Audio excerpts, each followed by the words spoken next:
سے پہلی بات یہ ہے کہ سیدنا عبداللہ ابن عمر رضی اللہ عنہ نے اپنی بیوی کو مخصوص ایام میں طلاق دے دی۔ نبی کریم صلی اللہ علیہ وسلم کے سامنے جب یہ معاملہ آیا تو آپ نے ان کے والد سیدنا عمر رضی اللہ عنہ کو حکم دیا مرہ فلیراجع، اس کو کہو، حکم دو سے کہو کہ اپنی بیوی سے صلح کرے۔ اب طلاق دینی ہے نا تو طلاق کا طریقہ یہ ہے کہ عورت کو جو ہے اپنے گھر میں بسائے، عورت کے مخصوص ایام جب ختم ہو جائے، پیریڈ ختم ہو جائے اور اس کی طہارت کے ایام کے اندر جب ازدواجی تعلق قائم نہ ہو، اس حالت کے اندر طلاق دینے کی اجازت ہے۔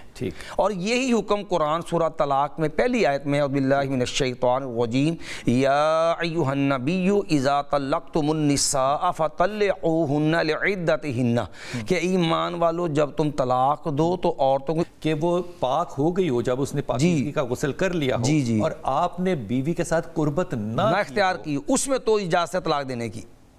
جی یہ فرمائیے کہ اگر کوئی شخص ڈیورس کے لیے آتا ہے اور وہ آپ سے پوچھنا چاہتا ہے کہ جی میری طلاق ہوئی ہے یا نہیں ہوئی ہے، ایک ہوئی ہے کہ تین ہوئی ہے، تو آپ جب فیصلہ کرنے لگتے ہیں، فتویٰ دینے لگتے ہیں، تو وہ کس چیز کو مد نظر رکھتے ہوئے دیتے ہیں؟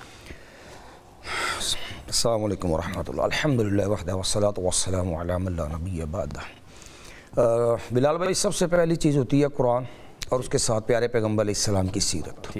اس کی وجہ کہ اسلام ایک مکمل ضابطہ حیات، جس طرح اسلام نے نکاح کے لیے قانون سازی کی ہے، اس کے شرائط و ضوابط رکھے ہیں، اسی طرح طلاق کا بھی باقاعدہ ایک طریقہ کار وضع کیا ہے۔ ٹھیک ہوگی بات۔ ہمارے ہاں عام طور پہ المیہ یہ ہے کہ لوگوں کی کونسلنگ نہیں ہوتی اور فتوے کی آڑ کے اندر فرقہ واریت جو ہے وہ بھی اپنا رنگ دکھاتی ہے، جس کا نقصان یہ ہوتا ہے کہ پھر عوام میں یہ طلاق کے مسئلے پہ الجھاؤ ہوتا ہے۔ یہ کن کی غلطی ہوتی ہے؟ یہ غلطی دو طرف سے ہوتی ہے، کچھ ہماری عوام کی ہوتی ہے جو اپنی فرقہ واریت کے اندر اسے باہر نکلنے کے روادار نہیں ہوتے، کچھ ان لوگوں کی ہوتی ہے جو اپنی فرقہ واریت کے اندر شرعی مسائل کے اندر اس کو حرف آخر مانتے ہیں شریعت کے مقابلے میں۔ آپ علماء کی طرف اشارہ کر رہے ہیں؟ دونوں طرف، عوام بھی ہے اور اس میں دونوں بھی ہے۔ ٹھیک ٹھیک ٹھیک ٹھیک۔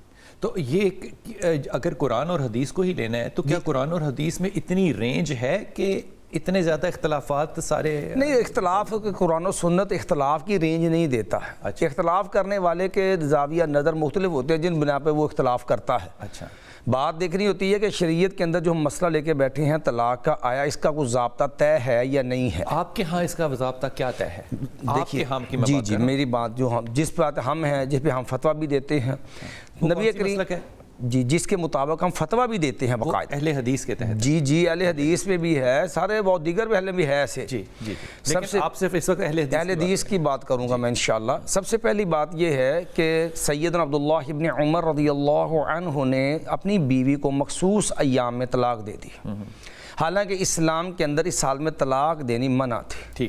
نبی کریم صلی اللہ علیہ وسلم کے سامنے جب یہ معاملہ آیا تو آپ نے ان کے والد سیدنا عمر رضی اللہ عنہ کو حکم دیا مرہ فلیراجع، اس کو کہو، حکم دو سے کہو کہ اپنی بیوی سے صلح کرے۔ اب طلاق دینی ہے نا تو طلاق کا طریقہ یہ ہے کہ عورت کو جو ہے اپنے گھر میں بسائے، عورت کے مخصوص ایام جب ختم ہو جائے، پیریڈ ختم ہو جائے اور اس کی طہارت کے ایام کے اندر جب ازدواجی تعلق قائم نہ ہو، اس حالت کے اندر طلاق دینے کی اجازت ہے۔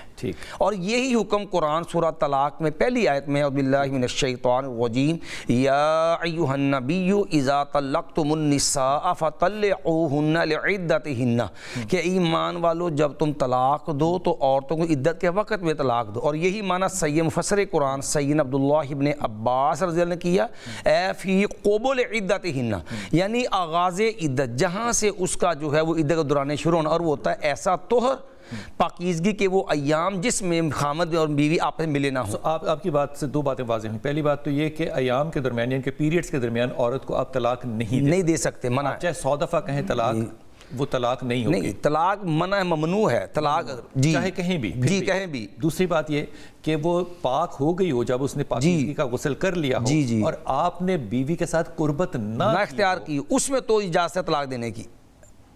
اس طہر میں اس وقت میں طلاق دینے کی اجازت ہے، لیکن آپ نے اس کے ساتھ ازدواج نہ کی ہو، پھر آپ طلاق دے سکتے ہیں اس کو۔ ٹھیک ہوگی بات۔ اب یہ فرمائیے کہ جب آپ نے اس کو طلاق دی ہے انسانی شرطوں کو رکھتے ہوئے اور آپ نے کہہ دیا کہ میں نے تمہیں طلاق دی، تو کیا طلاق ہو گئی؟ طلاق ہونے کا معنی یہ ہوتا ہے، یہ طلاق کی 2 حیثیتیں ہوتی ہیں جی۔ ایک طلاق کا مطلب ہوتا ہے کہ اس کے اوپر حکم طلاق لاگو ہوا لیکن نکاح ختم ہونا ہے عدت ختم ہونے کے بعد جا کر کے۔ اچھا، ایک ہے کہ طلاق کا حکم لاگو ہوا ہے لیکن صلح کی وجہ سے یہ دوبارہ اس کا چانس، حق، اختیار ختم ہو جائے گا، لیکن جو ہے صلح کرنے سے ان کا دوبارہ گھر آباد ہو جائے گا۔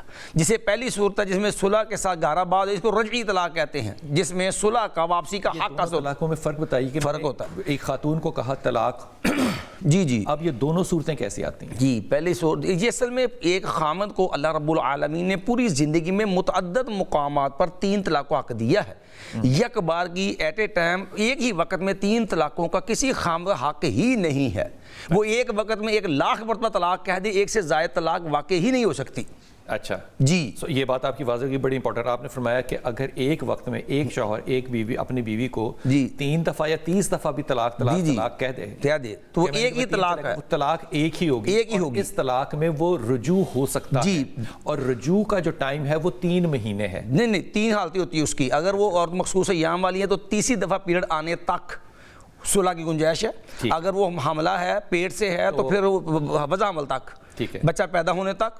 اور اگر اس کا معاملہ جو ہے ایسا دونوں صورتیں نہیں ہیں تو پھر 3 مہینے ہوتی ہے، پھر 3 مہینے تک۔ تو طلاق وارد 3 مہینے کے درمیان نہیں ہوگی۔ اگر 3 مہینے کے اندر یہ دونوں میاں بیوی آپس میں رجوع یعنی کہ صلح کر لیتے ہیں، صلح کر لیتے ہیں، پھر یہ ایک طلاق کنسیڈر ہوگی۔ ہاں جی، ایک طلاق اسے چانس حق ہے، اس کا استعمال کر لیا اس نے، ٹھیک ہے، جو لیکن نکاح اس کا برقرار ہے، ان کا نکاح درست ہے، یہ اکٹھے رہ سکتے ہیں۔ اب بقیہ زندگی میں 2 چانس، 2 اختیار حق باقی ہیں اس کے پاس۔ ٹھیک ہے، تو یہ کون لوگ ہیں جو کہ کہتے ہیں کہ ایک ہی وقت میں جتنی آپ نے 3 طلاقیں دے دی تو طلاق ہو گئی؟ جی، اصل میں ہمارے ہاں جتنے بھی جی یہ اصل کے اندر سیدنا عمر رضی اللہ تعالی عنہ نے جو ایک سزا کے طور پہ جب لوگوں نے اس قانون کو حد توڑ کر کے ایک غلط روش اختیار کر لی، تعزیر، سزا، تحدید کے طور پہ جو ہے سید عمر نے یہ کام لاگو کیا تھا۔ وہ دین تو مکمل ہو گیا پیارے پیغمبر علیہ السلام کے دور کے اندر، اور یہی وجہ ہے کہ آپ صلی اللہ علیہ وسلم کے عہد مبارک کے اندر بھی اگر کوئی بندہ ایسی غلطی کرتا، اکٹھی 3 طلاقیں، وہ ایک شمار ہوتی۔ سمجھ نہیں آئی بات، وہ کیا تھا کہ آپ اگر 3 دفعہ کہیں گے طلاق تو کہہ رہے تھے کہ وہ طلاق وہ تینوں کر دیں گے، اس عمر نے تعزیر کے طور پہ، سزا کے طور پہ ڈرانا۔ کیا یہ تعزیر آج